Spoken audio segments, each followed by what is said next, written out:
All right, ladies, I hope y'all were enjoying that dance party as we get the show on the road. I'm so excited for tonight. So good to see so many of your faces.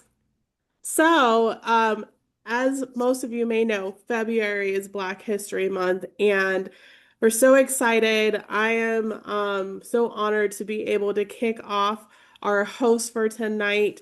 We were able to get our four amazing founders together, and we're going to have Stephanie Wedgeworth. So, if you're not familiar with Stephanie, if you're not familiar with me, but you know our amazing founders, I'm Ashley Cavazos. I am president of WOCAN. And Stephanie Wedgeworth is on our executive committee. She heads up all things events for us. She's been an amazing pillar on our team. And so, with that, I'm so excited to hand this off to Stephanie, where we're going to have an amazing panel for tonight. Please feel free to share the link if you know anybody who should be here. If you're not engaged on the chat, we will be engaged in the chat as well. But with that, I'm going to hand it off to you, Stephanie. Great. Thank you, Ashley. And thank you, everybody, for being here tonight. I'm very, very excited to be hosting this event, this powerful conversation that we're going to have.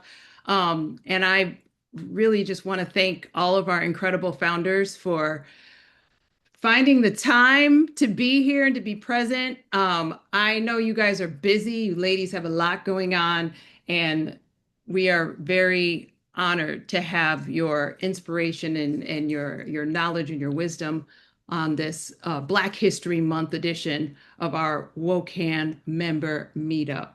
So first, I want to start off by letting you know that each and every one of you are exactly where you belong in this moment.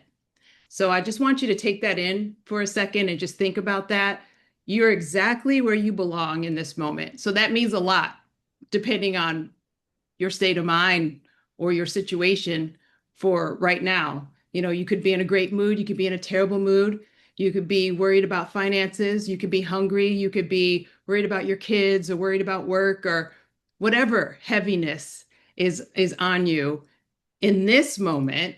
You are exactly where you belong, and your presence matters here. And we are all very grateful that you're here and grateful that you are present with us in this moment. So just want everybody to kind of take that in for a moment, because tonight isn't really about us looking back at history as something negative, um, something that's distant, something that's even decorative. This is all about um, us as a people anchoring ourselves in history as fuel, as affirmation, as proof that regardless of where you are in life and what is thrown your way, that in times of uncertainty, which is what we're kind of living in right now, right? We're living in a time of uncertainty, whether it's economic uncertainty or professional uncertainty or emotional uncertainty. Right now, it's heavy times. And but we're resilient. We're very resilient people. And so tonight is really about tapping into that. So let me see if my screen is going to share.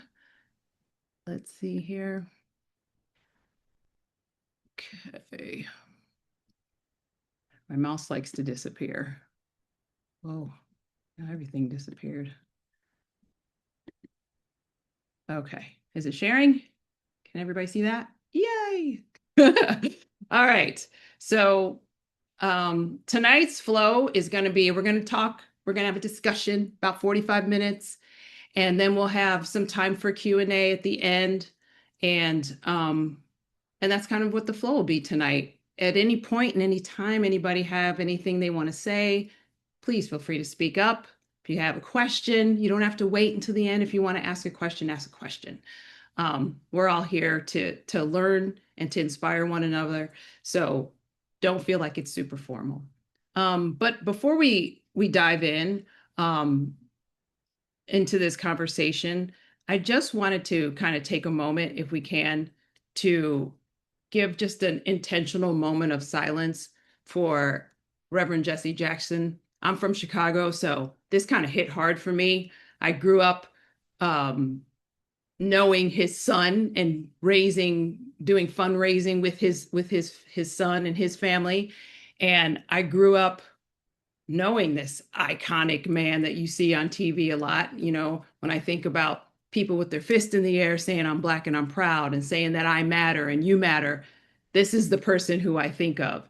And so, we've had a huge loss, but in his life, he did a lot. His legacy of courage and commitment and activism for social justice and civil rights, I mean, it was just unwavering. And I would just love if we could just take a moment, an intentional moment, a meaningful moment of silence to honor his life and his impact.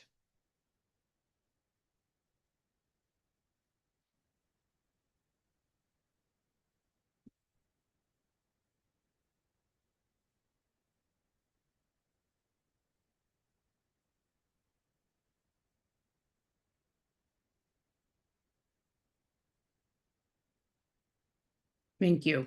Thank you all. So I hope that tonight we could use our history, stories, the inspiration as building blocks to kind of climb up and elevate to a new future and to support one another and really take in what we're going to hear from our founders, from each other, to really help us to have a new vision going forward. Even though we have difficult times, we really want to elevate one another, support one another, inspire one another with insight and wisdom. So tonight, as you all may know, maybe you don't know, but we do have a panel of our founders. Just to quick introduce all of our founders, we have Kerri Wise, who is the Chief Marketing Officer of Lot Links. We have Amanda Gordon, who's founder and CEO of Gojo Auto. And we have Erikka Tiffani Wells, General Manager at Walzer Automotive Group. And Patrice Banks, founder of Girls Auto Clinic. So thank you, founders, for being here tonight. We are really excited to dive into this discussion, this conversation, this inspiration.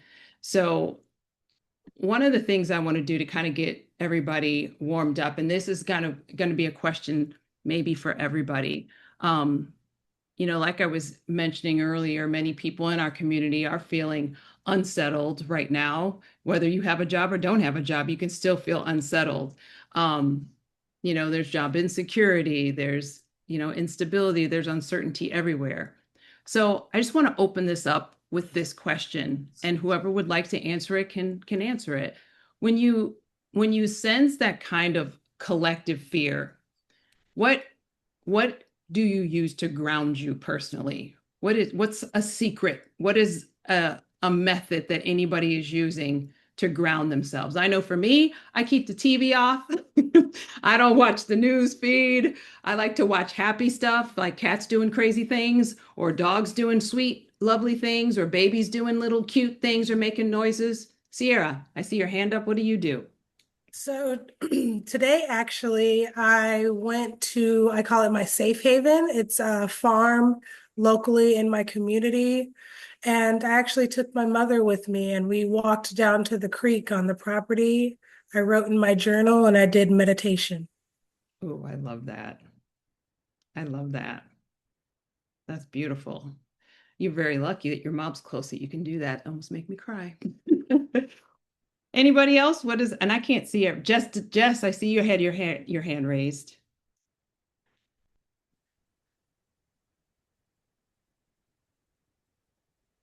Jess Dudley, are you there? I can't see everybody, but I see hands. Yeah, bear with me. I apologize, guys. I'm driving, but good evening, all. One of the kind of quick wins, I'm at my desk quite a bit. And when I'm at my desk, a lot of times, the day gets ahead of us and you can just see yourself through the day. And before you know, you look up, it's 1, 2 o'clock in the afternoon.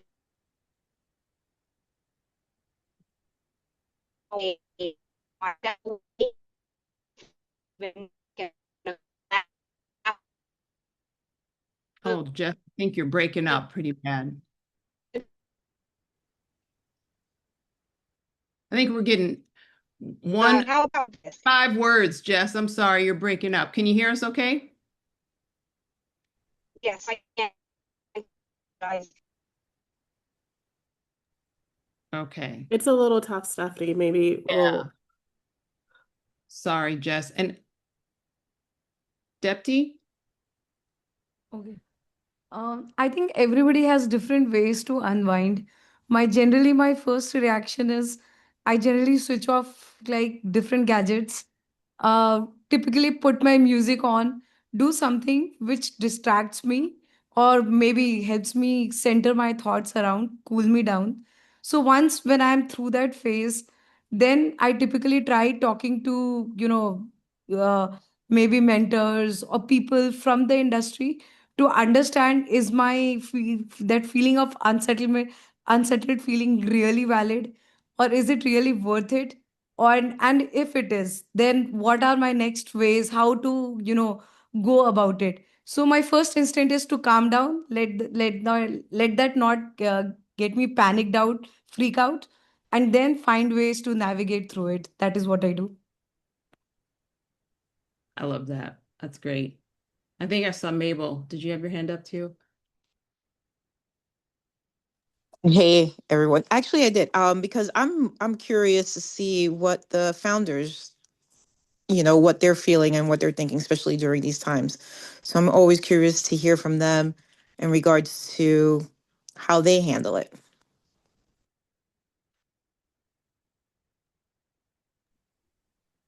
I'll answer. Oh, I think for me, one, I do kind of limit the news. I probably since 2020, I became so obsessed with watching the news that it literally caused me to be depressed. And so I have to protect my peace. I think number two, I focus on what I can control. I think, we spend a lot on things that we have no control over, put a lot of energy into that. And you have to focus on your sphere of influence, versus wasting your energy on things that you have no control over. And three, I try to keep perspective. I think a lot about my parents who were, in their 20s in the 60s during civil rights.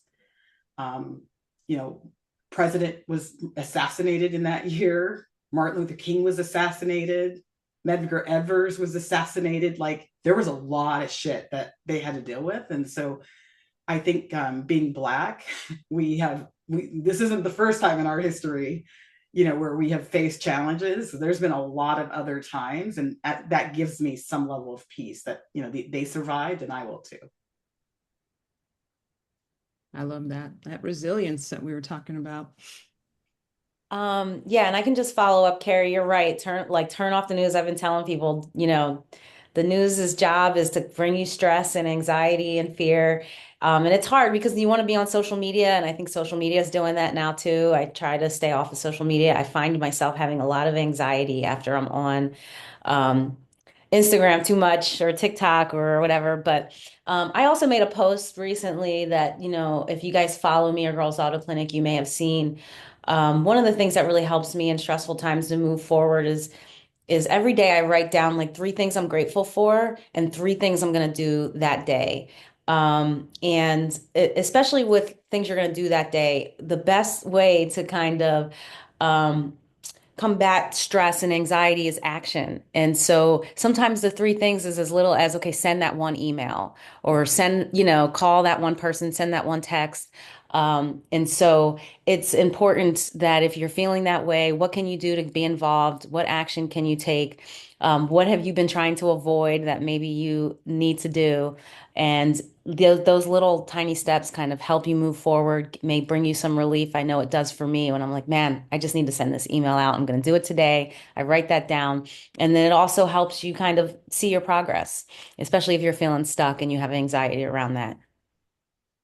I love that, Patrice. I used to have a person in my network who every day we were sending each other, like there was a group of us on this text message. And the very first thing you would do, either in the morning or the last thing you would do at night, is send what you were grateful for. And even though sometimes you're like, I can't even think of one thing, but there's always something. There's always something. I write some of the same things almost every day, and one of them is money. I had this accountant when I first opened was like, Patrice, even if you have $1 in the bank, you need to be grateful for that $1. And so sometimes when I am broke, and and especially being a business owner and bootstrapped, we barely have any money in the bank, and I'm worried and been stressed about making payroll and how am I going to pay bills. But as long as I've got at least $1 in that bank account, I am saying I'm grateful for that $1. I can still be here. We're still open. And I write that almost every day. One of the things I'm grateful for is money. We never run out. I've never run out of money. And that's something that it's always to be grateful for. I love it. I love it. So let me ask this question now, and I'll start with the founders. You can start kicking this off. When you think about history as fuel instead of remembrance, what does that mean to you as a Black leader?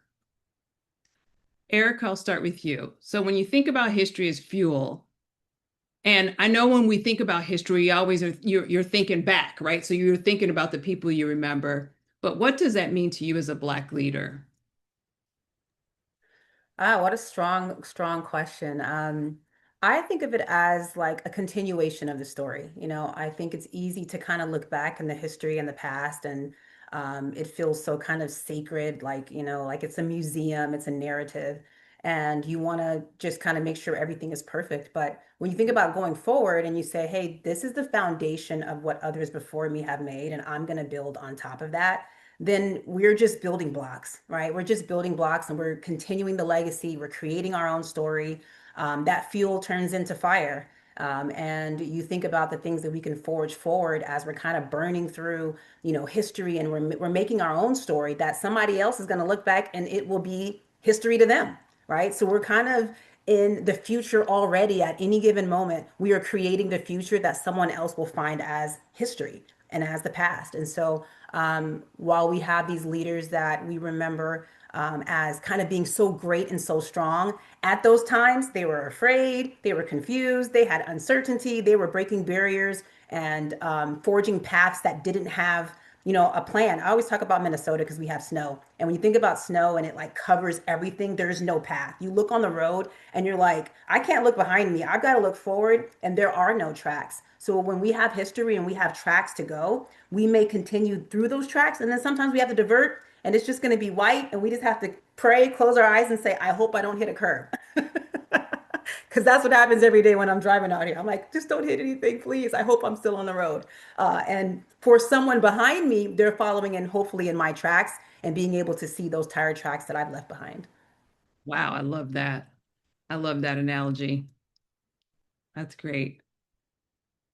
Amanda, what about you? Yeah, I'm just laughing because Eric is so good. Like that analogy was I everything. know, she just pulled that out of nowhere. And of course I have to follow that. So here we are. When Better you than first, me, Amanda. yeah, I'm gonna try. I'm gonna try. Uh, I'm so thankful for being here. When you think about just Black history as a whole in WOCAN, as an organization, and looking at my co-founders and looking at the new board, it's just like it genuinely brings a tear to my eye. So I'm just thankful, gratitude for being here on this call today. But when I think of being a Black woman leader, the first thing that came to my mind was act accordingly. There is a weight, heavy is the head that wears the crown, as they say, that comes with being a person of color in leadership. You do not get to walk, talk, and act as everyone else, the minority adjacent, as I like to refer to them, as we have certain standards that we have to hold ourselves to. And as a young Black girl, I was told that very frequently. You can't behave like the others. You need to behave like so, because you're going to be persecuted differently. And so I have to remember that when I'm in groups, spaces, and places. I have to remember I'm not there for myself. I am representing a whole demographic that I will not be the first. I might be the first, but I will not be the last. And I have to remember that, yes, I may have a seat at the table, but I also have to set it for those that come behind me. And it has to be set appropriately. So for me, I just have to maintain a sense of selflessness, because it's not just about me. It's about everyone that's on this call right now, and the ones who aren't, but the ones who will be soon. So like my sister Erikka said, hopefully they're following in our tracks, but we're leaving the tracks for them to follow properly.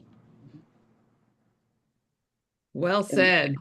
Well said. And that's exactly, I think that's like what WOCAN is really all about. It's about you ladies with your snow plows making that track so everybody has, an easier time getting through the snow because, a lot of us have been around for a long time and there were no snow plows. There were no cleared paths, right? You were knee deep and just chugging away through the snow on your own, hoping that, at some point somebody would help you, give you a break, and then here's WOCAN. So happy that you guys have formed this alliance and look at all the people that are on the call today because of that. So let me move to this next question. I want to ask, I'll start with Kerri for this one. Who's the Black woman or a Black woman that inspires you most? And why does her story matter to you personally? This one is so hard. I was trying to, I was, as I looked at this question, I'm like, which would I pick? So I'm going to name all three. Okay, good. I love and it. Then I'll have to figure out what stories I tell. But when I think about my grandmother, my mom's mom, and I think I speak about her a lot because she finished 8th grade, and that was the furthest she went from an education standpoint.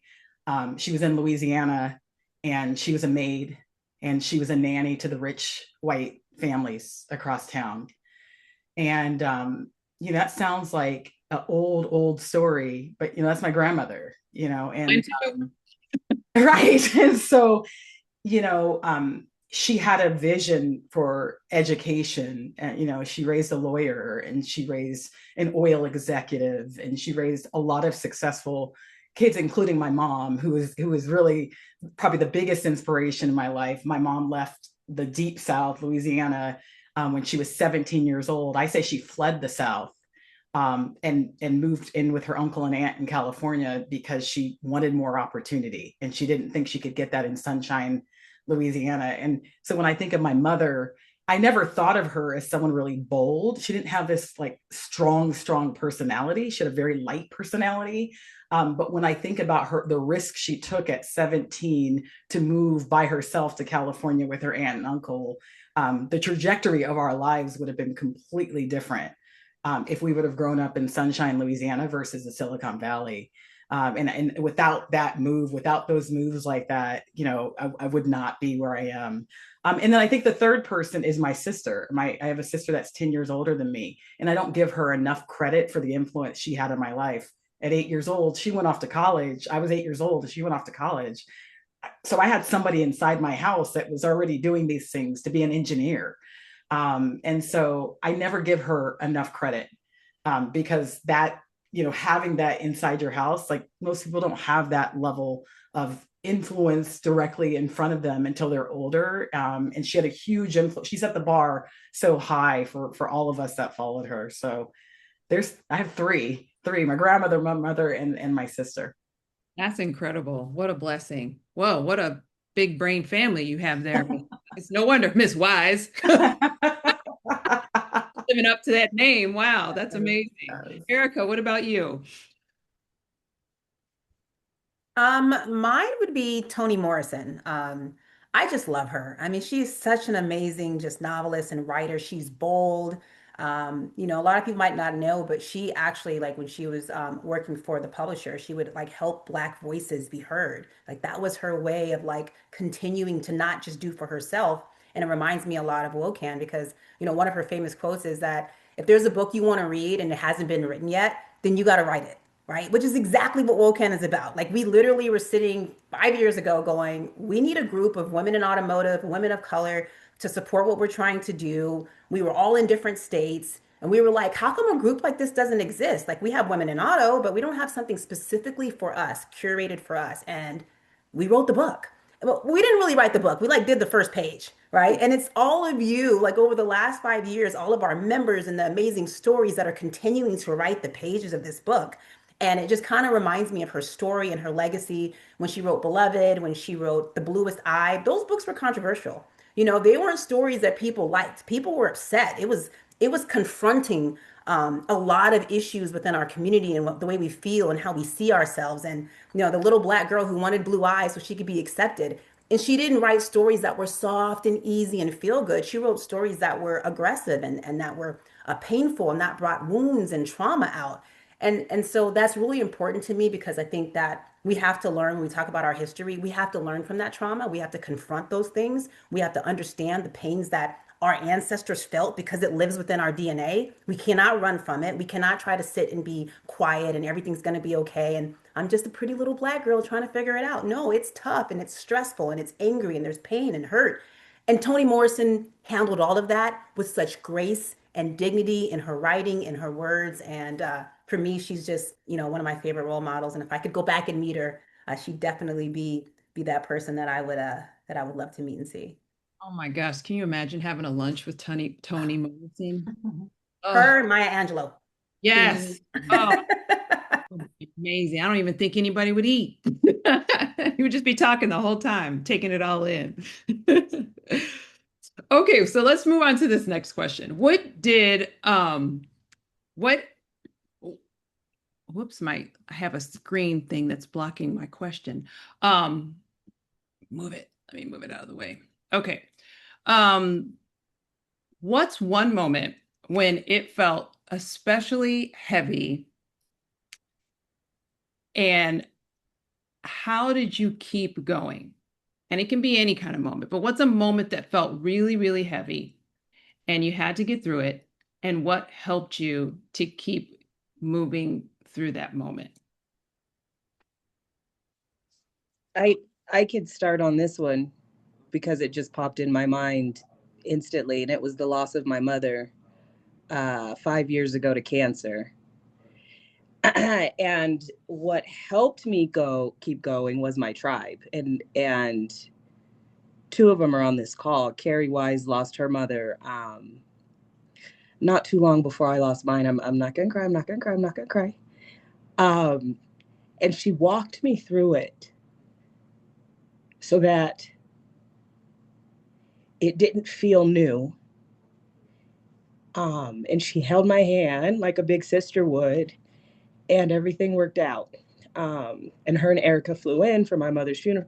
Erikka gave the prayer over the food. It was, when you've got a tribe, you're covered, and no mountain feels too high. And, you never forget how people make you feel and how they show up for you.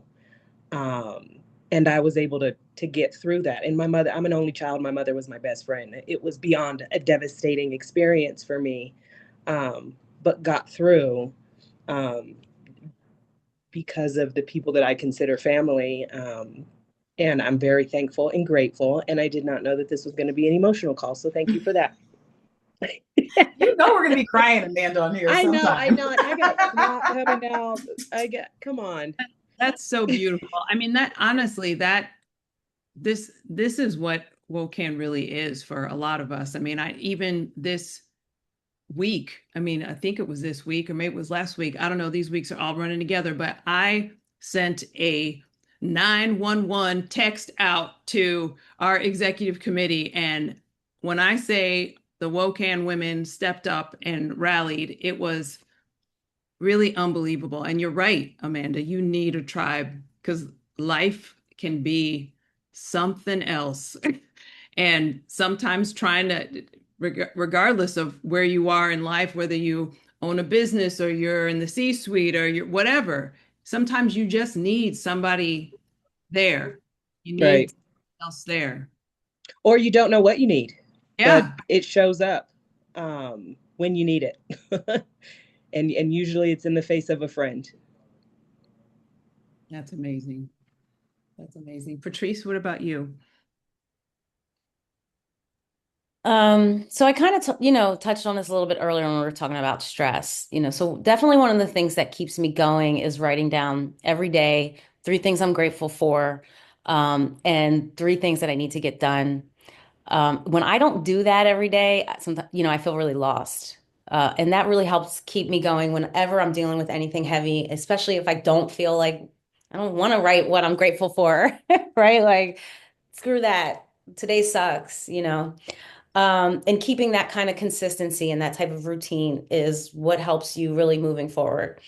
But one thing I have learned recently, because I have talked to a couple of people in WOCAN about it, and this is a lesson and something I learned that was new to me.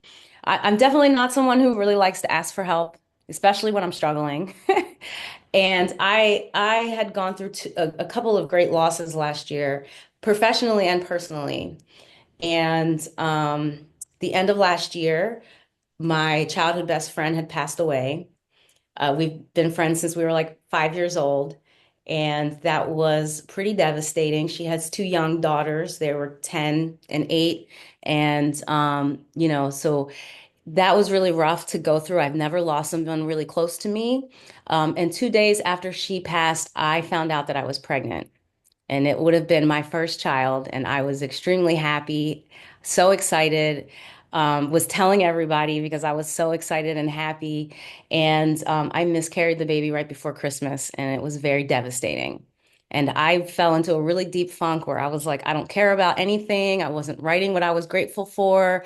I was like, I don't want to do Girls Auto Clinic anymore. I took a step back from work and was like, I don't want to do this. I felt I had no motivation, and I didn't know how to get out of this slump I was in, or in this depression. And I kind of cringe today still when I think about it. Ugh, it's so cringe. But I had made a post on LinkedIn about how I was just struggling. I'm usually the strong person, and I'm struggling to be the leader that I usually am and bouncing back how I usually bounce back. And I tell you what I learned from that is I had so many people reach out to me that I have never talked to before, or that I'm not close with, that I normally wouldn't go to, like not my best friends and stuff. Um, and they gave me some insight that I wouldn't have found. Going to my friends and the people that I care about wasn't helping me feel better. And it wasn't till I kind of talked to some people that I don't normally discuss this with. Like I remember talking with Kerri, and Kerri and I haven't always, been close, and someone I go to when I have problems. I'm like, I don't want to bother her with that stuff. And she reached out to me, and even Erica Bruno had reached out to me, and Ashley had reached out to me, but also some people that I don't normally talk to. And it really helped me understand that sometimes wisdom and people that you don't know can help you and can help push you forward. It's not and so not to be afraid to ask for help. Like I said, I still cringe about that post, but it's what helped me. And I really got, you know, new people in my life, new connections, and people that I trust and that or want to help me. And that's, the biggest lesson I got from this is you can't be afraid to ask for help. And sometimes it's going to come and some of the best advice you get will come from people that you're not really close with. Oh, I love that so much. And thank you so much for sharing that story. That's amazing. I'm fighting back tears. But what's so beautiful about that is and I'll speak for myself, for me, growing up, like in my family, and I feel like a lot of Black families, it's like you kept your stuff in. It wasn't about sharing it, right? I mean, I didn't grow up with social media for sure. And you didn't share what was happening in your house. You just put a happy smile on. You walked out the front door and act like whatever crazy was going on in your house was just going on in the house, and the door closed. That's it. You don't talk about it.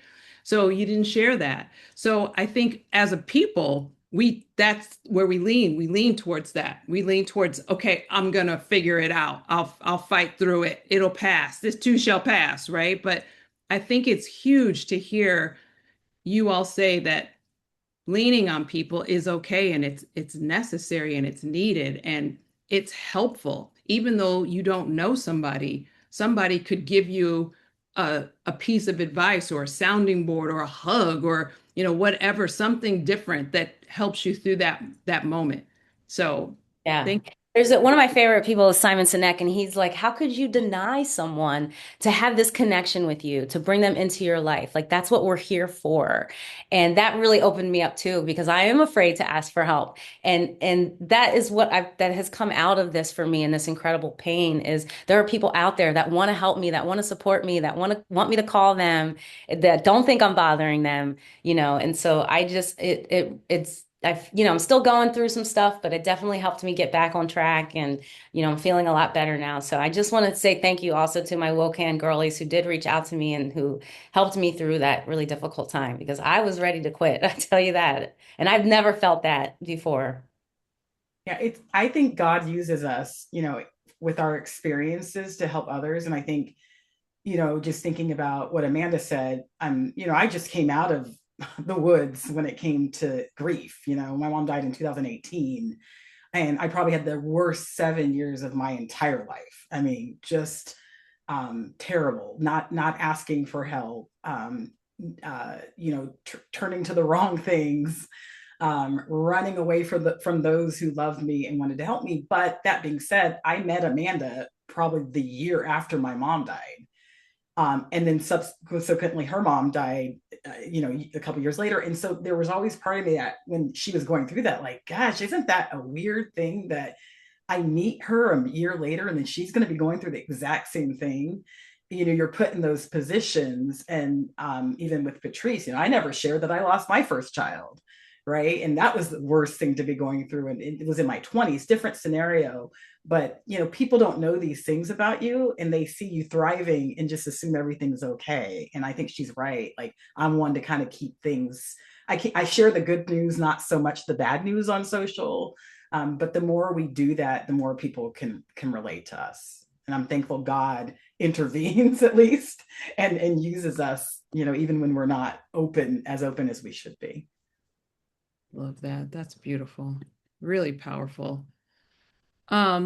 So let's talk about this. So when uncertainty is high, because there's a lot of uncertainty right now, when it's high, what's one strategy that you all rely on professionally or personally to stay forward focused? And Patrice, you kind of even talked about this a little bit of some of the things that you're doing, but what's some advice you can give people who, if they're on this call and they're saying, I've been looking for a job, either I'm unemployed or I'm stuck at a job that I don't like, or whatever their situation is, when you're just not sure about your future and you don't even have a plan, what can you rely on, whether it's, I know we were just talking about leaning on other people, but what else can we do to stay forward focused?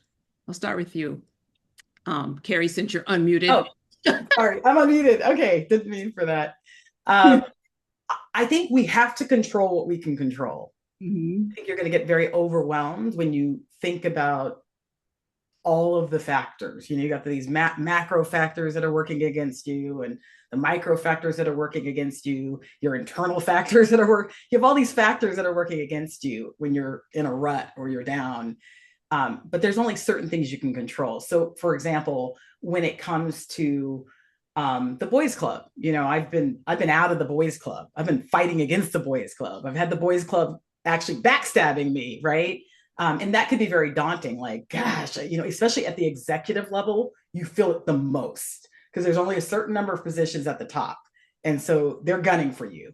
And that could make you feel very anxious, like I just want to quit. But then I always think I only need one guy to be on my side. I don't need the whole boys club to actually be on my side. I need one. And that would be my tactic a lot of times. I'd find that one single ally that has a voice, and I'm going to influence that person and not manipulate. I'm going to give value, but maybe I'm going to lunch with that person. Maybe I'm trying to add extra value to that person, because if I can get that one person to endorse my idea during a meeting, then that changes the entire landscape. I've had the whole boys club hating me, but this one guy on top, and they can't touch me. Right. And that's how you kind of make influence, because it's just you're controlling what you can control. Also, skill set. I have a lot against me. They're not hiring me. Okay, let me be realistic about my skill set and where I'm a fit, or what training I need, or what skill sets I need to add. Like those are the things I can control, versus just thinking about, well, I'm just not getting hired. And so I think that's another thing, is just being honest about yourself and doing an assessment of why am I not getting hired? What kind of things maybe make me look poor on my resume, or what skill sets can I add? And so, anyways, just to put a bow on it, it's focus on the things that you can control versus focusing on all the other things, because you'll be stressed out. I like that a lot. I love that. That's really just, it's a mind shift Yeah. change, because your tendency is to focus on the, oh, woe is me, or oh, they hate me, or oh, this is happening. You're just focused on what is happening versus what you can do to prevent it from happening, or what you can do to get yourself out of it. I love it. Amanda. To add to Miss Wise, control what you can control, but control it. Take action. We get paralysis of analysis, and we stay in our heads, and we can overthink so much, where life is 1% thinking and 99% doing. You've got to do something about your situation, and 100% mental, but just baby steps, right? Like Kerri suggested, maybe I need to rewrite my resume. Maybe I need to think about a different industry. Maybe I need to think about a different direction for my career. Maybe I need to, if you're trying to lose weight, but you're still eating bonbons every night before bed, are you really trying? Okay, getting honest with ourselves. There are a lot of things, not a lot. I shouldn't do that. I'm not going to do that to myself. There are a handful of things that I suck at business, but I am so aware of those things that I have hired people to do those things because I know that I am really bad at them. There are personal things I struggle with. I have a really toxic relationship with money. Recognizing that and then talking to people about that and getting help for that, so that it doesn't sink my life, my business, and that I can teach my kiddo how to behave properly and not have a toxic relationship with money so that he can be successful going forward. So taking action, saying, hey, I have a problem. A lot of you may or may not know, I'm in AA. I've been sober for 7 years. I struggled with drugs and alcohol. The first thing you got to do is admit you have a problem, and then you take action on fixing that problem. So just take action, ladies and gentlemen. Take action. Take action. Do something. You got to do something. And once you take that first step, you take off running, and then you look back, and your whole life has changed.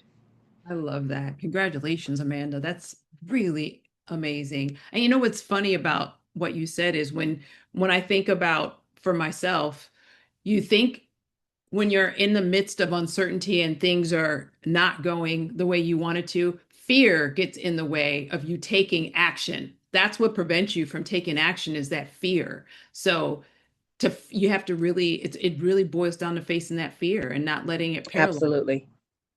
Absolutely. Yeah. Erikka, what about you? Well, I'll tell you, at the beginning of every month, as a general manager of my specific store, I think about the expenses that we have to cover. It's $780,000, right? And so on day one, I'm like, oh, I have a bill for $780,000 that I got to figure out how to pay in the next 30 days. And I have 63 people on my team who have to help me figure out how to do that. Talk about uncertainty. I have bad dreams like, well, what if one day just no one comes in? What if no one wants to service or buy a car tomorrow? Like these are the things that swirl in your head because you're almost mind blown that how can we do this day in and day out every single day? And that's just in my professional life, right? Then you got it in your personal life and with your kids. And like to your point, there's all these things that are happening. And I try to remind myself that like I want to plan for tomorrow, but I just need to operate in today. Like, how do I get through the next hour? How do I get through the next, 3 hours the next day? And using kind of to the point of some of the founders is just kind of narrowing the focus for the moment and say, you know what, I just need to get through this meeting. I just need to get through this one-on-one. I just need to get through this day, through this week, and take it into bite-sized pieces because it is extremely tough to try to do it on your own. And I think when you can acknowledge that it is scary and it is fearful, and that you have allies and friends and mentors to lean on and talk about those fears and say, this is kind of scary, right? Is it not? And they say, yeah, it is. It's okay. You're supposed to be afraid here. Like, this is a big thing you're taking on. And to accept that as okay, like two truths can exist at the same time. I can say that this is scary and I'm frightened to death, and also say, and I can go and handle it, right? Like, it's both. Acknowledge it. Like, I'm scared to death, but then say, and I was scared to death yesterday and I figured it out last month and I'll figure it out this month. It's kind of funny, but it's like that meme, like, but did you die? That's how I feel. Like, okay, but did I die? No. So then I guess I'll figure it out. I love that, because what I'm hearing you say is what Patrice echoed when she said, like, things got so heavy. You're like, I don't want any part of this. I don't want to do anything. But then what you move towards is, let me just take this bite. I'm going to take a bite-sized bit, and I'm just going to focus on this one bite-sized bit. And that's really mentally helps you move through to the next moment. It's just like, okay, I'm just going to write down something that I'm grateful for. I had water today, like I didn't eat ice cream today. Like, these one little bitty moments can help you move you through the next moment into the next moment. Love it. Okay, so I'm going to probably ask maybe like one more question, maybe two, and then I'm going to open it up so everybody else can start asking questions too. But this one is, I love this question because this is just so WOCAN. This is so what you all are doing, what we're all doing. What does uplifting the community look like in times like these, in moments like this? Not really in theory, but like in actual action. How can we as our WOCAN community be more intentional about supporting one another right now? Because I think that's like the theme I keep hearing, is that we all need to help each other and to support each other, and that there's power in that. So how can we as a community be more intentional about supporting one another?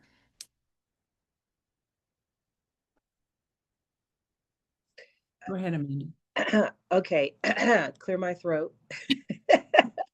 Here we go. And what, Patrice, you were totally missed at NADA, because talking to Erikka and Kerri, we had agreed that we need to do more of this. When we first started WOCAN, we did more monthly meetups and quarterly gatherings and speaker series and all of that, and it filled our cup.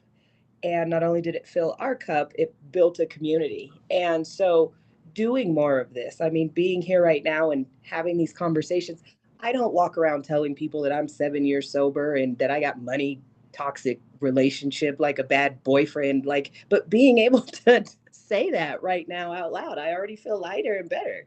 And I'm going to skip to my car because I'm happy now. And just seeing all of my WOCAN sisters on here, my Ashleys, my Sandys, Symphony, who we just met at NADA, and the list goes on. Erikka and Dr. Sheila that I met, who just opened up her independent store in Houston, and she graduated from the school that my son is going to. Like, that is so dope. Like, where else can you get that? So for me, it's how can we commit to, because we all have very busy schedules. Okay, we can't take that out of it. How can we commit to doing this more often? Because this is community. I do a lot in Colorado, but WOCAN is very important to me. So for me, it would be just committing to doing this, even if it's quarterly, doing a WOCAN something, because this fills my cup as much as it does everybody who's here right now. I love that. I think for me, the saying, put your oxygen mask on first, has resonated probably over the last year more than anything. I've started a new job, if I've had to build a department, kind of from scratch. And there's been a lot of stress, and I mentor a lot of people really informally. I mentor a lot. And sometimes you have to pull back sometimes because you're under the gun. And I think all of us showing up every day in some ways is giving back to the industry. Us showing up despite all that we face. Sometimes that is enough. But beyond that, I think what we learned and what I learned from WOCAN is that you can start a movement without perfection. I'm thankful to my founders because, Patrice and Erikka, and Amanda, come from, entrepreneurship backgrounds, Erikka in the dealership. I think I came from more of this corporate environment that was like, hey, we need this all to be perfect. We need a perfect plan before we launch this thing. And they were way more like, let's go, right? Like, let's go. And I learned a lot from that because, we had 30 members, I think, on our first meeting. I think it was about 30 members. We have 1,400 now. And so, you can start a movement that's really small in a very small circle, and it could still be meaningful. And so start small is what I would say. It could be one person that you influence. It could be your church. It could be your school, but it doesn't really matter as long as it's helping people. Yeah. And you're right. Doesn't have to be perfect. Mm-mm. Not at all. Well, let's clarify though, because while we might have all been jumping in with all of our ideas, and Kerri's like, it doesn't have to be perfect. And so, yeah, we pushed it. If Kerri hadn't been president, and we wouldn't be sitting on the call because she made sure there was some structure to it, right? We were all big idea people and like had a million different ways it was going to go. And our ideas are crisscrossing. And she's like, whoa, whoa, whoa, slow down. Before you guys start the LLC, before you go create the website, she's like, what is our mission statement? What is our goal? What is our focus? And we're like, that's the boring stuff, Kerri. And she's like, yeah, I know. And that's why I have to make sure we manage it. And it gave us purpose and vision and clarity so that even when we have these grand ideas, we come back and say, does this serve our goal? Does this serve our purpose? Does this serve our mission? And it like kept us on track. And so we have to be very grateful for our president, retiree, who Absolutely. has kept us, in line, because you need people with all different personality types to kind of be the glue. And she definitely kind of kept us in shape. 1000%. And don't even think about posting on social media without the proper approvals. Okay. Patrice is an engineer too, so let's remember Patrice also had a lot of order. Oh, the finances, baby, had to be A in lot of line. structure. Yeah, Yeah. I was structure kind too. of like, nope, I don't want to do that. Nope, I don't want to do that. That's gonna be too much work. So I just like, give me the thing that's the least amount of work to do. Because Right. yeah, we had a lot of big ideas. But echoing what Kerri said, you are going to have different personalities, and there might be some clashing in communities. There always will be, right? But if you have to stay focused on what the mission and what you're trying to do, this is something that's bigger than us. It's bigger than the title of being president or vice president or treasurer, right? It's bigger than looking good on stage and everything. Like, we are really building community to help women of color, not just in the automotive industry, but to feel good about themselves, to show up, the best way that they can in their lives. And that's how you do it, not because you're the best or because you think you know everything, but because you can come together with people who have different strengths that you don't have. Like Amanda says, she hires people, that doesn't have, the strengths, and, it's probably good. I'm the treasurer, or she has a bad relationship with money, right? You need that engineer person to be there to do that stuff. So it is important that, yeah, you may have some clashes in your community, but again, what is the focus? What are we here to do? Always going back to that true north. And I think that's one thing that we've done, and Kerri's been able to help us do.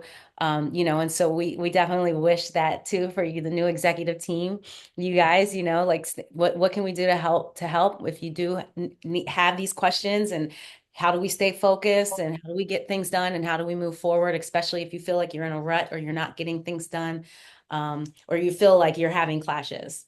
And speaking of that, I mean, we learned a lot when we started WOCAN. Everyone sees the outcome of it. I mean, we had offsites where we were strangling each other and like really battling and in the beginning, and we had to work out a lot of stuff because we weren't all best friends or anything like that going into this. And so I don't say that to make light of that. I just say that because, we have all kinds of pictures where we're all happy, we're smiling, but underneath it, there's mess, and there's a lot of conflict that happens when you have four people trying to come together with their own ideas to get something done. I think the key thing is like we still move forward beyond that. And I think we can look back now and kind of laugh at some of those moments, at least for me. I think that's really powerful. I mean, to hear you all say that, because of, again, we're right on the outside looking in. We're like, oh, they're all so smart and they're all so accomplished and they get along and they're best friends and they knew each other and everything just fell together and they're reaching back and helping everybody. Yeah, look at, I love that you guys are all like, no, no. Everybody's shaking their head. But that's the wrong perception, right? And then that enables in your brain to think, well, I don't have that. And I can't do that. Like, I'm not an engineer, or I don't have my own company, or I'm not in the C-suite, or I'm not a GM. Like, you think, oh, I can't do what they did, but you can. And you can do it collectively. And that's why, together we rise, right? Like, that's why everybody collectively together, regardless of what's happening or who gets mad at who, or who's talking about who, or who doesn't like what, like you said, Patrice, the North Star. Like, what's the North Star? What's the mission?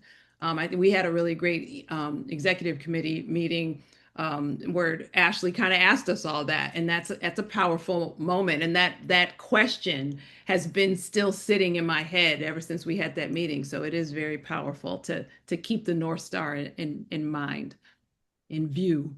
Sometimes you have to welcome, sometimes those disagreements because it helps you get to know each other better, and I think about how much I have learned about Kerri and Amanda and Erikka just being a part of this community, and how much I admire each one of them and what they've done and what they've been able to accomplish.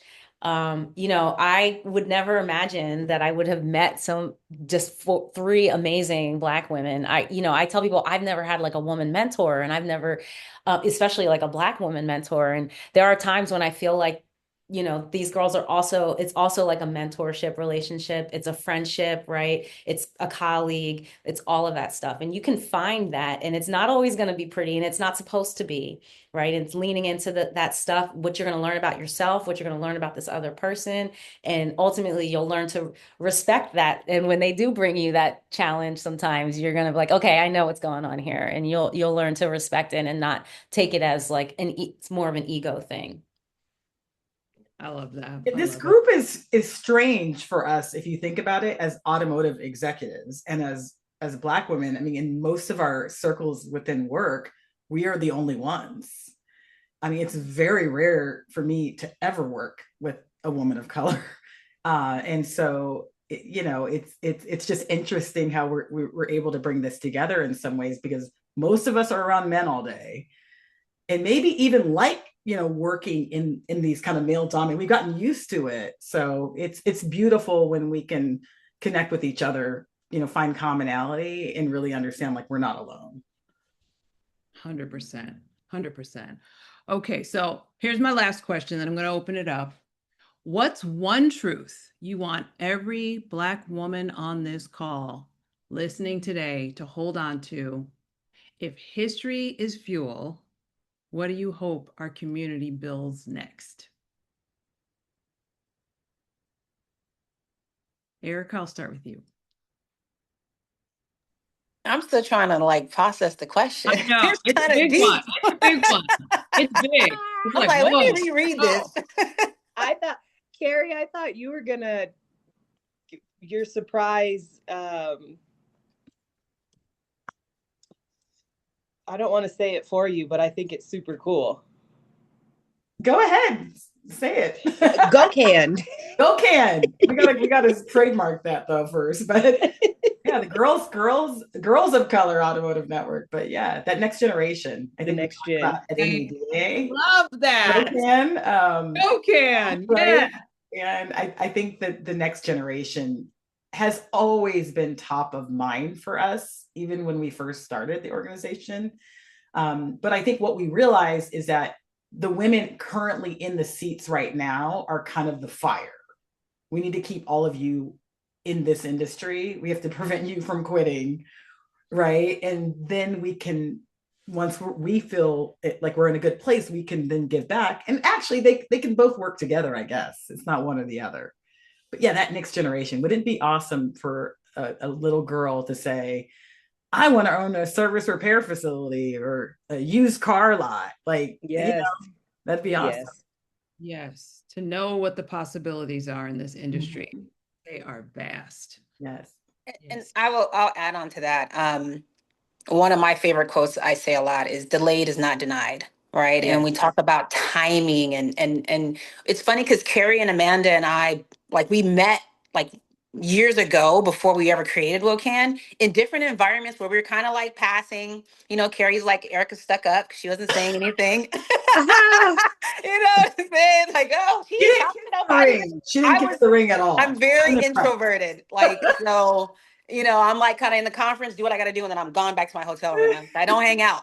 So she's like, "Who's this black woman?" And she don't, and Carrie was like the queen bee, and I'm like, I'm intimidated, and I'm like, I'm just gonna go to my room so no, my weirdness doesn't come out, right? But like then it was years later that we met and created WOCAN, and I met Patrice off of Instagram. Like it was a friend of mine on Instagram who was like, "Oh, Patrice is starting this thing in Philly. Let's go to her a shop and open it up and then go to her grand opening." Didn't even know her, just was following her on Instagram, right? And then I met Amanda through Kerri, right? Mhm. Again, just hadn't heard her story, had not met her at a conference. She's in Denver, I'm in Atlanta. Like just our paths may not have crossed if it wasn't for these connections and relationships. And they had met at a conference years before that.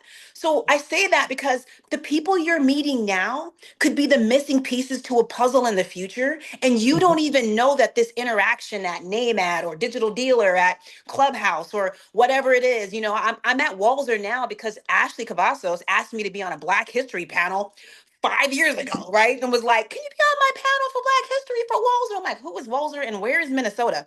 Right? Like, and now I'm over here, don't you know, Minnesotaing, eating cheese curds, you As know. a GM. I went from like 70 degrees and sunny in Atlanta to -40. And I'm like, how did I get here again? But again, these are those relationships that who knew that they would grow into something bigger and better. I wouldn't be in this position now. Stephanie, who reached out to me on LinkedIn for Rock Ed and was like, "Hey, you want to be on this app?" And I'm like, "I don't know." And then I called Carrie and was like, "Hey, you want to be on this app?" And then like next thing you know, we done added 25 people on there, right? Everybody's on Rock Ed. But again, that was years ago. And now look, you got Stephanie, you running the panel, and Jessica, who we met at a conference with, she was with Cox at the time. Like it's just amazing to think about these relationships and that they have grown. And again, that goes back to the question about the history and the future. We were creating history back then, guys. It's all linear. It's like quantum physics. Like we're in the future right now as we're creating a new future, which is going to be the past. And so it's just fascinating to me. And don't think that if it's not happening for you right now, that it's not happening. You're living in the dynamic of your future right now. Whatever it is you want to be, GM, owner, entrepreneur, you are that now. You just haven't quite realized the destination. You're still driving. The comments are hilarious, Erica. First of all, your introvert women are like highly supporting you in your introvert weirdness. Like you got a whole introvert fan club. They're cheering you on as the first woman GM at Walzer, and then the Minnesota people are coming out in the comments too. Minnesota. I Minnesota. got One of the things that I think Amanda might, resonate with this too, because we're both like business owners and we love to hire women and people of color to uplift and, support them. And I'm always thinking in terms of entrepreneurship is, money is power. So I would love to see us doing more of help hiring each other, helping us find jobs. Even if we have like, where we do meetups where everyone, what does each person say, what do you need right now? Right. And how can we connect you to someone else that says, I know someone that's hiring here, or I need someone to help me here in my business. And so just looking for ways, that we can utilize the community to help our businesses grow, to help another business that we know may be struggling, that may need someone and say, hey, I know someone good for you. Um, so I'd love to see more career advancement and helping empower people finding jobs. I think we had talked about doing like a job board before, especially now with the loss of a lot of DE&I programs. I really love to see, I kind of say to those girls, like, we don't need these white people. We don't need these men. Like, let's do this. We can do this on our own. How can we support each other? So I'll be the first one to say, hey, I need someone to help me with this. And I know Sierra came up to me a couple times and she's like, Patrice, I'm really looking for a mentor right now. And I'm like, why don't you ask WOCAN? She keeps asking me, and I'm like, I feel bad because I already have a couple of people, so I can't take on anymore. But I say to her, like, ask WOCAN, this is what we're here for. If you're looking for a job, hey, this is what I can do. Here's my resume. Don't be afraid to reach out. And then also, like, how can we get maybe some job boards together and share even with our companies and other companies that we work for if they're looking for people. And then can we be a reference for you, right? And how can we help promote you? I think that would be really great. I love that, Patrice. What I really love what you said is for people to tell us what they need, because sometimes we may not ask the right question, or we might not even ask. We may not even think to ask. We're so busy like trying to move forward or trying to create an agenda or get a meeting done or whatever, and we don't ask. But the lack of asking doesn't mean nobody's here to help and to support and wants to support you. So, members, if there's something that you need, like Patrice said, please reach out to somebody on WOCAN. Let us know what we can do, what you need, how we can support you in any way. Okay, so that was amazing. I want to open it up. I cannot see anything with this screen because we got this slideshow going and I can't see anything. So Sandy, I see your hand up. Go ahead, my dear. Stephanie, really quick, if you want to stop sharing, we can see everybody. Okay, perfect. Now the problem is I have no way to control my mouse, but let's see what we can do. There we go. Back. Hi, everybody. I swear, when I first came on, I got so nostalgic just remembering WOCAN Wednesday during COVID, when every Wednesday was like, it's WOCAN Wednesday, right? Oh, And neat. with all four of you always on, and it just really made me feel nostalgic. And I just want to thank all of you for sharing, right? Some amazing things happened too. Amanda, I sent you a text. Like, Amanda, just the vulnerable, open sharing in this safe space. And some things happened in the chat through Amanda sharing her recovery, which I met Amanda before WOCAN. I think it was like we were at WIA, I think, and you had like just gotten sober.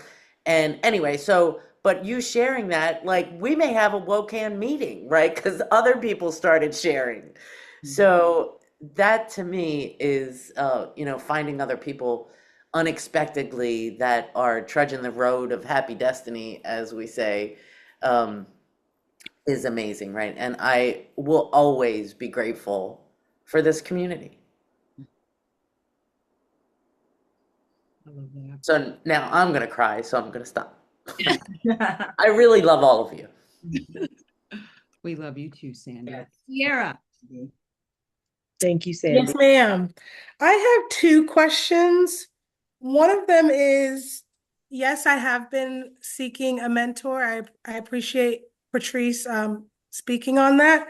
However, I have a woman therapist. I love her to death. But my question is it possible for me to have a male mentor? And is that something that I can maybe gravitate towards if I'm not able to find a female mentor? And then the second question is for Amanda. I am so curious to know how and what you did to become the first woman dealership in Colorado. What made you want to be the first one? Can I take the mentor question? Yeah. I'm saying this as someone who's looking at Stephanie right now. Stephanie's one of my mentees who I've completely let down in the last couple months. No, you haven't. That's not true. I just want to get it off my chest that I have let her down in this last couple months. But Stephanie, we'll be right back at it. Okay. I know. But I would say my advice is actually to not ask for a mentor like that. I think a lot of people hear about a mentor. They hear about people who have mentors and go, I need a mentor. And so I'm going to go and start asking people. I would say most of the people I mentor have never asked me for it. It is an organic thing that just happens. And a lot of times it's just they call me or they text me, because most people don't ask me for their time, for my time. I mean, the reality is most people have not, oh, I'm gonna say this and I'm always people reaching out to me, but like most people won't. They won't call you, they won't text you and say, hey, can I have 2 seconds? And the reality is most people who ask me for 5 minutes, I'll give them 5 minutes, right? And so what I would say is try to make it more organic. Okay. Try to find either a way to deliver value. A lot of my mentors, it wasn't because I asked them for mentorship. I actually helped them with something. Okay. I helped them with something that they needed. And then all of a sudden it became this, oh, well, they're now going to be talking to me more. Right. And so sometimes you have to give to get. Or it doesn't matter for me. A woman is great, but most of my mentors have been men. Okay. I've had friend tours. Your mentor doesn't have to be the superstar that you admire and you've looked up to your whole life. Sometimes your mentor could be someone who's a peer that's moving up in the ladder. I've learned from people below me, that have done things. So I think we have to be careful about saying, I need a mentor who has been in my exact shoes. That's not what I'm looking for. In fact, most of my mentors, I want someone who's in private equity because that might be a path I go and I might find a mentor over there. I might find a mentor outside of auto. Like it doesn't have to always be someone in your exact shoes. Now, with that being said, when it comes to friend tours, yes. said, how do you like rectify or like differentiate from business and personal? Because I have friends like that too.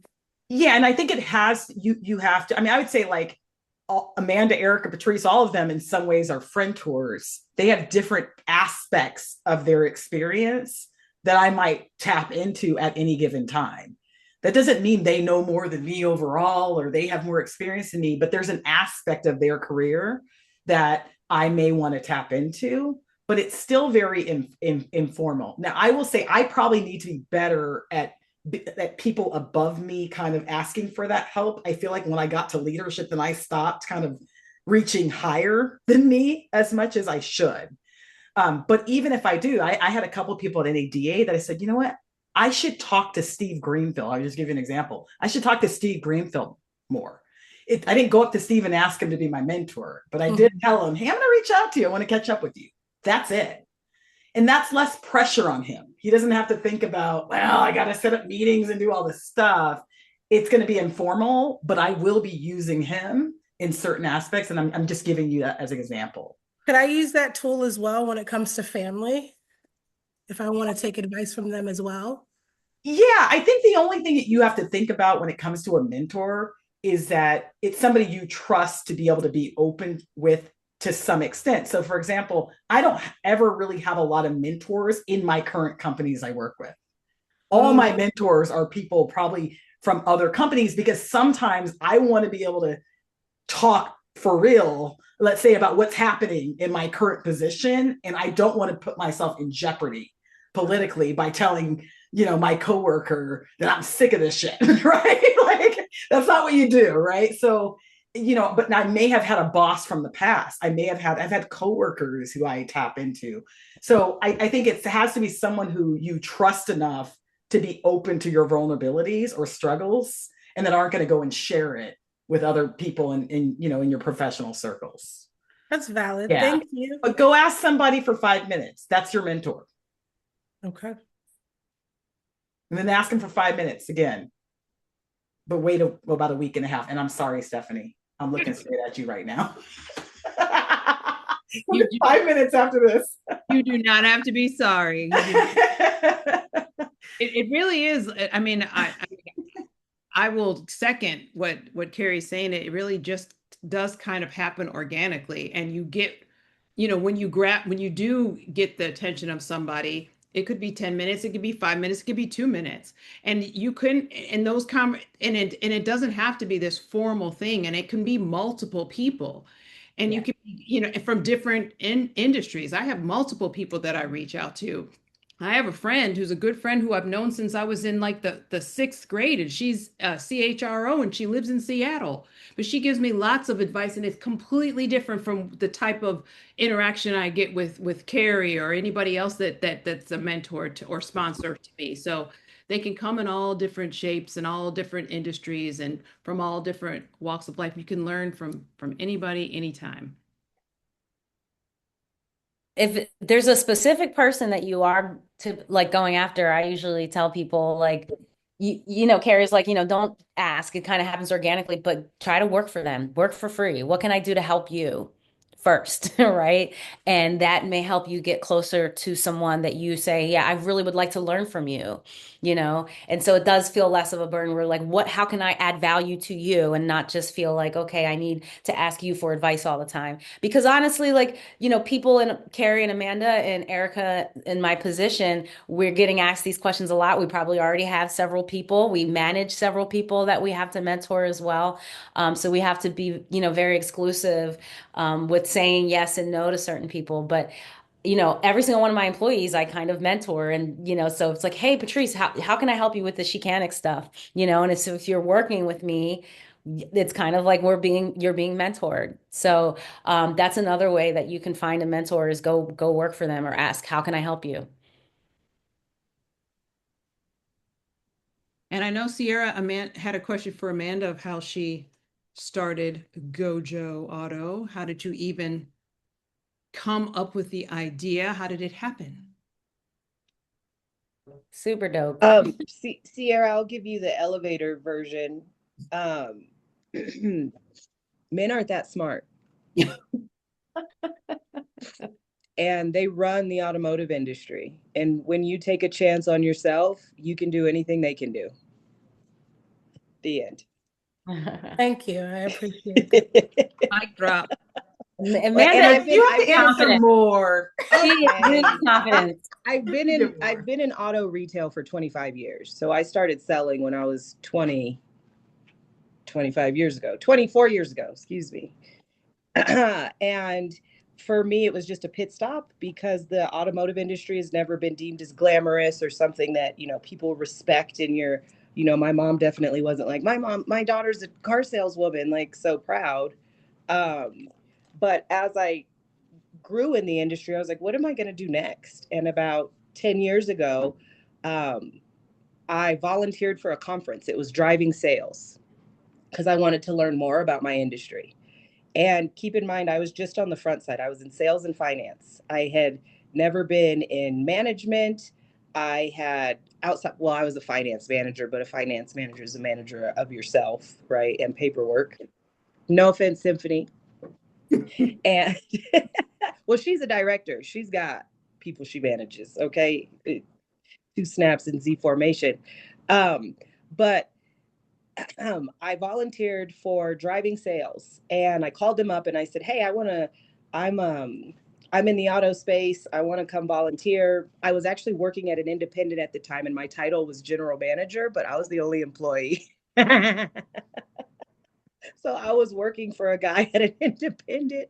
This is the true story. I was the general manager, set it on my business cards. Okay. But I was the only employee. And so I told driving, so I'm like, I'm the general manager and I want to learn more about the industry. They're like, okay, we'll put you up at the Bellagio. It's where the conference was. We'll put you up. You got to get here. So I got there and I started working the registration desk.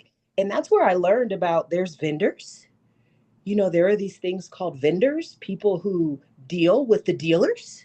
There are these things called OEMs, because I had worked in the franchise world, but I'd only worked for 3 brands. And at these conferences, all the brands are there, right? And they're called OEMs. What a glamorous name. So I'm learning all these facets just from registering people. Well, by the time the conference was over, I was introducing the keynote speakers. And lo and behold, if one of them was not Kerri Wise, that's when we met. And I was her water girl. I gave her water and I introduced her. And I was happy to do it. And I wanted only the red Skittles too, remember? And only red Skittles and white daffodils. Okay.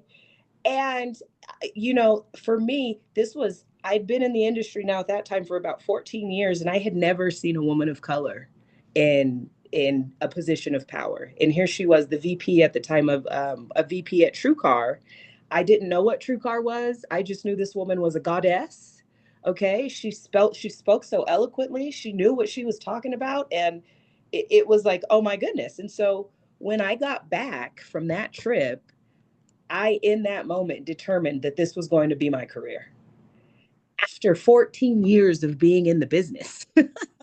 And I started taking it seriously. And I started doing research, and I started learning about the history of Ford and how the big three bailed us out of World War II, and all the things that the automotive industry has done for this country is incredible. It's incredible. And all the different things, all the different facets and sectors of automotive outside of retail. And I fell in love, if I'm being honest. I fell in love with automotive. And then I realized the man I was working for wasn't that smart. And I said, if this mofo can do this, I can too. And I started with 5 cars and a social media account. That was 7 years ago. And, you know, thank God, still standing. Has not been easy, has not been all peaches and cream, but I am so proud of what I have done here at Gojo Auto and my team that has allowed me to do this. And the support of my community here in Colorado. People show up for me in ways that I can't even imagine, but I also reciprocate. I show up for a lot of community organizations also. And it's just this beautiful circle of life. And lo and behold, when I got my license, I found out that I was the first Black woman in Colorado to be a licensed dealer. So that's how it came. And I remember getting my license, and I sat in my car, I cried. And for about 2 minutes, it was very overwhelming. And then I wiped my tears and I said, it's time to get to work. I felt an obligation now to my community to stand up, show out, and open the floodgates for those women to come behind me. And now look at WOCAN. This I could not even have imagined when I said that I might be the first, that I won't be the last, that WOCAN was even a thing. And now, thanks to my co-sisters, there are so many women that hopefully feel the same way I do and have fallen in love with the automotive industry because it is so lucrative. I have a GED, guys. Like, I don't even have a high school. Well, I have a high school education, but I didn't complete appropriately. I was a single mom for many years, and drug addict, alcoholic, you name it, I was that. And the automotive industry gave me an opportunity that no other industry would. And I'm so thankful for that. And I don't take it lightly, and I don't take it for granted. And that's my story. Amanda, how did you get started in terms of the finance parts of it? Because I remember when you started Gojo, I remember like a post, and you had just like rented your place. Yeah, I started in a 300 square foot office with 5 cars. I was broke. I didn't have no money. So you got 5 cars.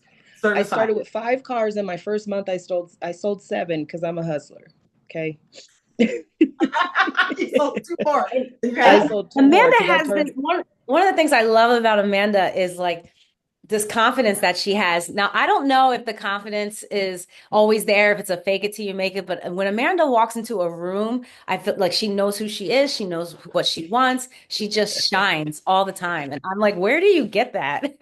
And I think that also has a lot to do why she believes in herself, and she's been successful, because she believes in herself. She walks in the room like, I belong here. I deserve to be here. I think that she is kind of represents that so well. Yes. Even with her story, like she says, I just have a GED, but she still goes into rooms like, yes, I'm a boss. I'm here. I belong here. I'm smart. Well, and that's taken time. That's taken time because I definitely had an internal conflict that I was not good enough, and that I did not belong. And I'm just a used, I say this to Kerri and Erikka all the time. Why am I here? I'm just a used car girl, right? And it's kind of me demeaning how much hard work I've actually put into being at the table. And I shouldn't talk to myself like that because I do deserve it, and I have earned it, and I work very hard to maintain it. And so that took work, and telling myself, you belong, you belong, you belong. I got an award some years ago here in Colorado, and one of the other recipients was a Harvard grad. And in that moment, I was like, bitch, we made it. Okay. Well, and Amanda, you're also president, right? You're working with the governor of Colorado. Yeah, I'm on behalf president of the Colorado dealers. State Dealer Board, the first woman to hold that position, which is crazy. And even when I got nominated, I was like, do y'all know my background? And they were like, that's why we want you, which is crazy. which is you have a unique perspective that these other squares don't. And so but when I'm in those rooms, again, I'm code switching like a mofo because I got to represent, right? And so I bring my I bring my educated self because I have learned a lot along the way. But I'm thankful for automotive because I don't believe in any other sector that I would have been able to be as successful so graciously that automotive has allowed me to be. And some of my mentors are white men. Why? Because they've been there before. They're the good ones, the smart ones, and the ones that get it, and that know that they had a head start and that they should help lift me. And so it works. I think, Amanda, you're an SOB, student of the business, not a son of a Yeah. bitch. Oh yeah. Business. I'm that too. It's and, and I think you're not afraid to ask for help. I mean, Amanda would call me and ask me for a strategy. Hey, I'm trying to get more subprime customers, and I haven't sold a car a day of my life. But I had to learn because at first very open. But I had to learn because at first with Kerri being on the marketing side, I was like, well, what does she know about selling cars? Well, come to find out a lot because she deals with dealers on a day-to-day basis. And so she had to know more about selling cars than I did. She had to know about the different markets and the different brands. And so once I learned that and had respect for that, it was like, okay, Kerri, here. I remember my first Kerri call was, I only had women in the beginning. I don't recommend it. Oh no. I love us, but you need some diversity, we'll just say. Okay. You want to be diverse. Right. And so I was like, Kerri, my stance, my mission is like women, women, women. Can I hire a man? And so we had to talk through that and understand why it was okay to, be a woman owner, but have male employees. Like I really had to work through that. Oh my God, I had to do that too. I had all women like, you got to hire a man. And I'm like, I don't want to hire a man. That's not my motto. That's not my shtick. Like, no. But ROI, if we don't have ROI, then there is no DEI, there is no Gojo, there is no Girls Auto Clinic. So I had to walk through that and talk through that. And I never heard about Frentor. I love that. Because that's definitely the dynamic. Yeah. Oh yeah. And I lean into Erikka a lot for stuff. And my husband happens to be a dealer, one of the good ones. And so I lean into him a lot. And I am very curious. I ask a lot of questions because if there's anything I know is that I don't know shit. And so I'm very curious and I ask a lot of questions. Yeah, she asks a lot of questions. And I think even on that example of should I only have women, what I tend to do is say, what's your goal? If your goal is to be a women-friendly environment, that does not mean that you have all women working for you. Right. That's a culture and a North Star that you're setting. And I think sometimes we can get caught in our passion projects and not necessarily have the bigger picture of what we're trying to do. I think that in having an outsider can sometimes disrupt you. Yep. And I've used that for myself, like to disrupt me. But Sierra, I hope that answered your question. All right, Sierra, I think is gone now. Is she still here? I think she's still on. Okay. Sierra's like, I'm tired. I'm taking a nap. She got a whole book full. Have you written your book yet? Mandy, you got to write a book. Have you written your book yet? Yes. Has who written a book? You. Have you written your book yet? Girl, no. Come on. What are you waiting for? There's two. Not while my son is alive. Oh, man. Girl. Oh, gosh, that was great. When you're old, though, you can get away with it. Yeah. When he's old. I could see a movie about your story. Yeah. Absolutely. Oh, yeah. Yeah. Well, I don't know about everybody else, but this has been so enlightening. I've been jotting down notes. This is really unbelievable. I just really want to thank you, founders, again, for your honesty, your openness, and for sharing. I mean, there were so many themes tonight, but one of the themes that I think definitely resonated with me was history doesn't just remind us of what we've survived. It shows us what we're capable of, right? And elevated, when we want to elevate together, we can rise. Lean on people, ask questions. Let's use our history, let's use our stories, let's use our inspiration as building blocks to elevate into a new future and to help others and to pull others up along the way. I know that's what I want my legacy to be. I know that's what all of the founders' legacy is by just setting up WOCAN. So again, thank you, founders, for reminding us that resilience isn't just inherited, it's activated. And Mm-hmm. activated the hell out of your resilience. So thank you. Thank you. Thank you Thank very you, Stephanie. Thank you, Stephanie. Happy Black Yes. History Month. Happy Yes, Black and thank you, History everybody, Month. I'm for Black and being I'm here. proud. That's right. That's right.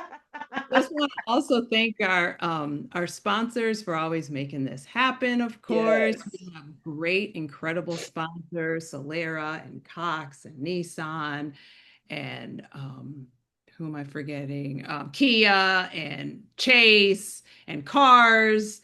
Thank you all for being great sponsors, and thank you all members for coming tonight and attending. Thank you, Executive Committee, for supporting. I hope everybody has a great rest of their Black History Month. And I hope tonight you've learned something that's going to help you make it through these tough times and uncertainty. And if you can't make it through, you know what to do. Reach out to a WOCAN. That's right.